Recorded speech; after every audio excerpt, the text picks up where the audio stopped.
शाम का समय हो रहा था। चुप्पी नगर गांव में बहुत सन्नाटा छाया हुआ था। गांव की मेन रोड पर एक रॉकी नाम का लड़का गाड़ी से बहुत तेजी में जा रहा था। वो अमेरिका से अपने गांव चुप्पी नगर में घूमने आया था ताकि वो गांव की शांति का आनंद ले सके। कुछ ही देर में वो अपने पापा के दोस्त के घर पहुंचा। रॉकी अगले कुछ दिन अपने पापा के दोस्त, जिनका नाम था मल्लेश गोरू, उन्हीं के घर रुकने वाला था।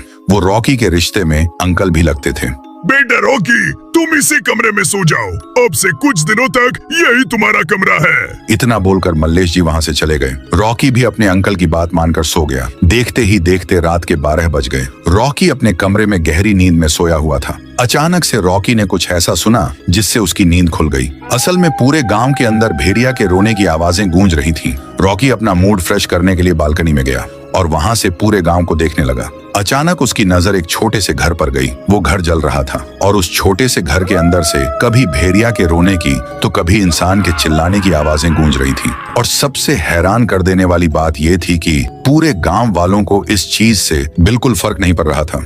सब लोग गहरी नींद में सोए हुए थे, मानो कि उन लोगों की ये सब सुनने की आदत लग चुकी हो। इतना डरावना नजारा देख के रॉकी के पैर एक ही जगह पर जम गए। उसने सोचा, ये क्या भला है भाई, एक छोटे से घर में आग लगी है और उसके अंदर से जानवरों की और इंसानों के चीखने चिल्लाने की आवाजें आ रही हैं। फिर भी किसी को फर्क नहीं पड़ रहा। मुझे नीचे चलकर उनकी मदद करनी चाहिए। इतना सोचकर 12 बजे रात को वो घर से बाहर निकला, जैसे कि उसे किसी चीज का डर ना लग रहा हो। लेकिन जैसे ही वो उस जलते हुए घर के पास पहुंचा, उसकी आंखें फटी की फटी रह गईं। जो घर 2 मिनट पहले तक आग की लपटों में जल रहा था और उसके अंदर जानवरों की रोने की आवाजें गूंज रही थीं, अब वो घर बिल्कुल साधारण बन चुका था। ना कोई आग और ना किसी भेड़िए और इंसानों के चिल्लाने की आवाजें।